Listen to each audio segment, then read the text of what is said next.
que también nos va a aportar más información. Hola, Ale, ¿cómo te va? ¿Cómo estás, Domi?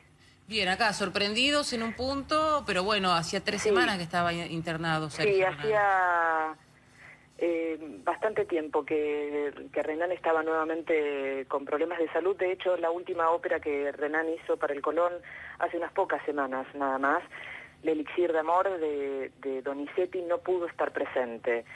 Ya sus problemas de salud se habían hecho bastante más fuertes. Lo cierto es que, como ustedes decían, los escuchaba hablar en la previa. Sí, es un artista de una enorme trascendencia para la Argentina. Cubrió diferentes ámbitos y todos con la misma calidad. Comenzó su carrera siendo actor cuando tenía unos pocos años, en la adolescencia en realidad. En la Sociedad Hebraica él comenzó a formarse. Llegó allí para estudiar violín y en algún momento, de casualidad, en uno de los grupos de teatro que se formaban en Hebraica, necesitaron un actor de reemplazo y surgió la posibilidad. En ese mismo grupo estaba David Stiebel dirigiéndolo. Hebraica funcionaba como un espacio de formación para los chicos jóvenes. Y bueno, allí él se involucra con la actuación y comienza su camino de actor. Vivía en el barrio de Once con su familia, sus padres y su hermana mayor, Elena, aunque había nacido en Entre Ríos, en Renan. Su papá era un inmigrante ruso que llegó a la Argentina y se instaló primero en Entre Ríos. Se casó, conoció a una entrerriana, y trabajaron primero como maestros rurales, pero la verdad es que la vida era dura y soñaron con un futuro distinto, abriendo una mercería modesta, chiquita, en el barrio de Once. Y así creció Sergio Renán, y justamente por la cercanía su formación empezó en Hebraica. También siendo adolescente, su papá tuvo un rol muy importante en su formación, porque fue el primero que notó que era un chico con condiciones extraordinarias. Empezó, en cuanto tuvo la edad mínima pero suficiente, a llevarlo con él a las reuniones del Partido Socialista, y a llevarlo también, cosas no que se comparten con los padres pero que quedan para siempre, a llevarlo a la cancha a ver a Racing. Claro, era una pasión grande que tenía Sí. por Racing, ¿no? Sí, Edgardo, él era un fanático tremendo. Vos sabés Sí. que las personas que lo conocían, sus amigos, pero también aquellos que por cuestiones periodísticas lo trataron muy de cerca, decían que todo lo compuesto y formal y educado y elegante que era, porque así fue Renan, Sí. lo perdía en la cancha, se desbocaba, se volvía loco. Sí, cuando hacemos la lista de los más pasionales de Racing, Renan estaba en los primeros puestos. Aparte, planteaba casi como un antagonismo por esa excelsitud artística, ese descontrol, digamos, poco tenía que ver con su talento, con su excelsitud artística, con ese don de gente que tenía. Y yo quiero hacer una rectificación, que por un error mío. Yo quería destacar una película que me parece que fue un policial extraordinario, que se llamó Sentimental, y yo dije Sur. Me equivoqué en ese momento, que nada tiene que ver. Claro, Sur es la película Es otra cosa, digamos. es la Pero, película de Pino claro, Solano. pero Sentimental fue una cosa, me parece que una de las mejores policiales que tuvo el cine en su momento, aunque su trabajo, hay que recordarlo también en la cosa más épica, como la vida de Juan Manuel de Rosas, por ejemplo. Por supuesto, tal cual. Él, yo te decía, comenzó en la adolescencia de casualidad trabajando como actor, pero muy rápido fue consiguiendo diferentes roles importantes hacia mediados de la década del 60, y ya finales de la década, consolidado como un nombre de peso para el mundo de la actuación. Tenía, por supuesto, condiciones actorales, tenía una pinta impresionante. Él mismo se asumía como un Casanova empedernido, a pesar de que se había casado muy jovencito y había sido padre muy joven. Pudo llevar adelante su carrera actoral.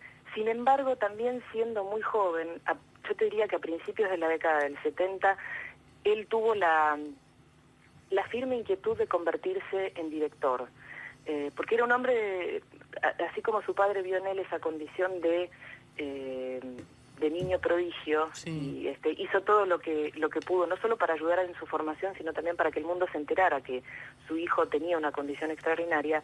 Renan incorporó muy bien eso, y la verdad es que fue un hombre que apostó a los desafíos, no se conformó con ser un actor conocido, de prestigio, sino que inmediatamente buscó la posibilidad de crecer. Empezó dirigiendo teatro a principios realmente de la década del 70, y luego ya en el año 1974, y por eso estamos viendo las imágenes, llega la que sería probablemente su obra más importante, pero no la única, que fue La Tregua. Yo lo que les puedo aportar es lo siguiente, ¿no? A veces las vueltas de la vida y el deseo necesitan del impulso de algún otro ya consagrado para terminar de redondear un proyecto. Él había sido el rufián melancólico en Los Siete Locos. Sí. Y Torre Nilsson le dijo, pero vos ya estás para otra cosa. ¿Por qué no encontrás el proyecto adecuado para dirigir? Y fue definitivamente lo que lo impulsó en el año 74 dirigir esta película, que terminó convirtiéndose en la primera película argentina nominada al Oscar, y que estuvo muy cerca de ganar, porque le tocó una competencia dificilísima. Murió con la película perdió frente a Amarcord de Fellini, pero realmente dejó una muy buena impresión en su paso por Hollywood. Él había viajado a la entrega, y él mismo contaba que el que entregaba en ese rubro ese año el premio era Frank Sinatra, y que al momento de abrir Sinatra el sobre, bueno, había reales chances de que la Argentina ganara. Sin embargo, ganó Amarcord, pero instaló al cine argentino en un lugar que hasta ese momento no tenía. Claro, y también repasando un poco, Alejandra, alguna entrevista que él ha dado a lo largo de toda su trayectoria, él contó que estuvo por esta pancreatitis, 64 días en coma. Sí.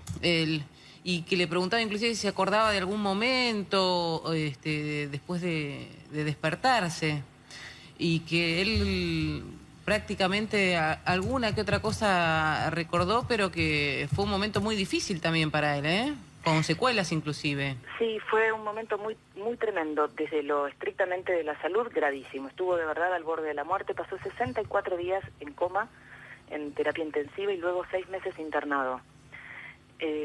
Era un hombre desahuciado, yo recuerdo. Era un hombre totalmente desahuciado.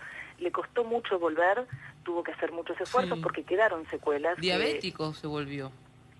Claro, se volvió diabético, se le transformó esa voz tan hermosa que él tenía y que era tan característica, y él, como fue siempre un hombre coqueto, se cubría. Lo comentaba.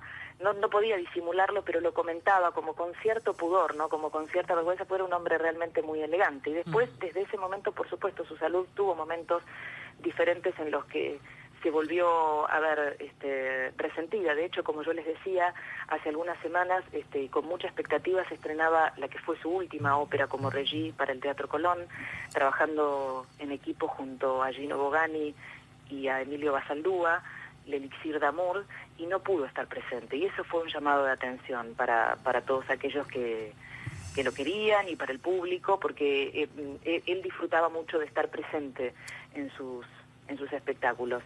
Había tomado también inclusive una dimensión más internacional. Estoy viendo los premios recibidos internacionalmente, como Orden del Río Branco de la República Federativa del Brasil, el título Benemérito de Arte y la Cultura del gobierno italiano, y huésped ilustre de la ciudad de Montevideo, entre otras cosas. Sí, y acá por suerte fue ciudadano. En marzo de 2011, sí. Sí. Y me acuerdo que fue una de esas jornadas de mucho humor, ¿no? De la solemnidad habitual. Por suerte se le dieron los reconocimientos que merecía, y además pudo volver al Colón, a propósito de lo que estábamos hablando recién.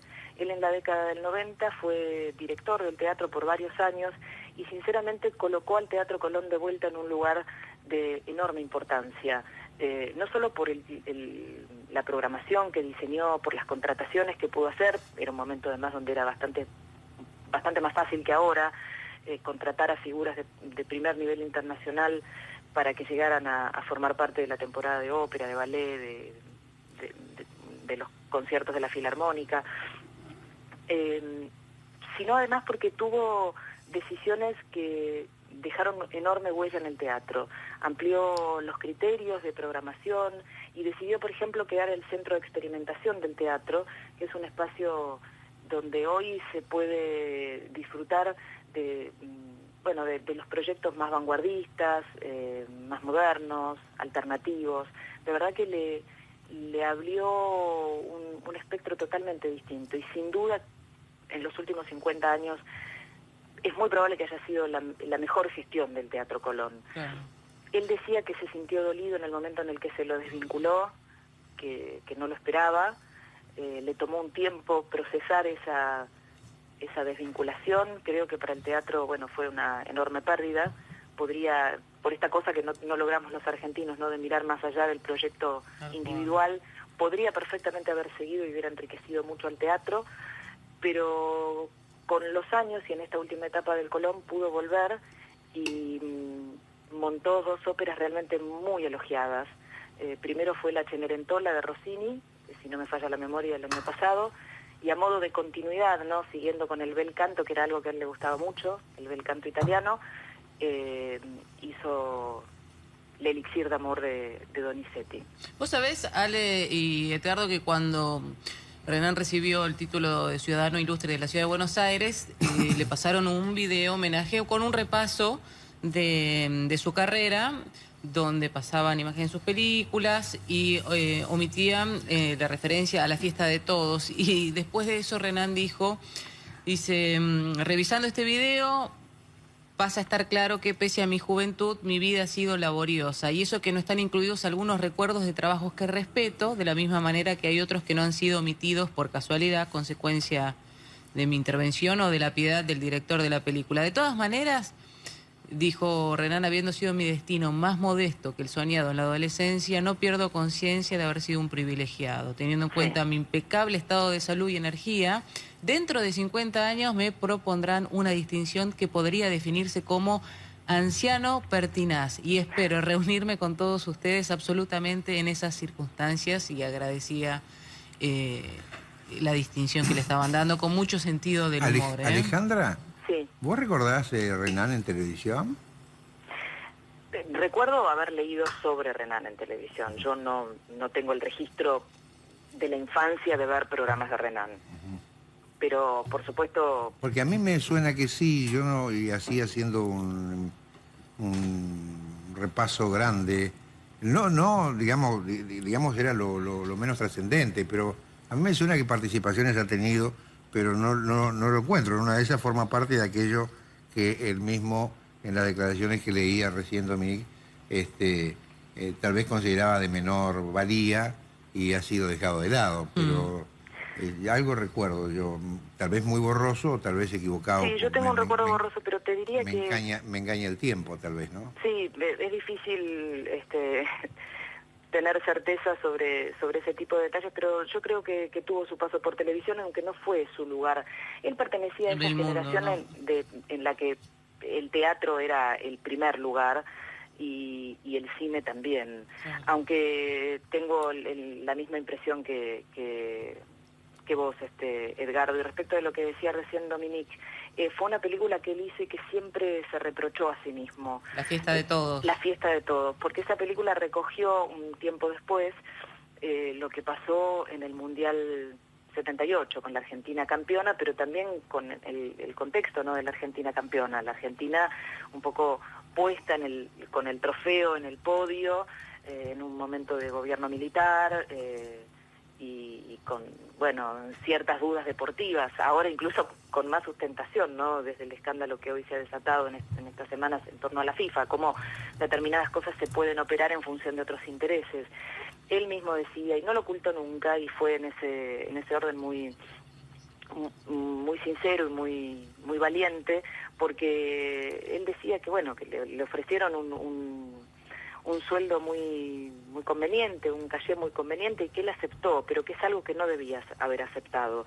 Y es muy probable que pocas personas hubieran tenido ese gesto, porque él pertenecía a esa generación donde las aspiraciones iban mucho más allá de lo económico, ¿no? Su aspiración era montar espectáculos de calidad y al mismo tiempo montar espectáculos que fueran de popularidad.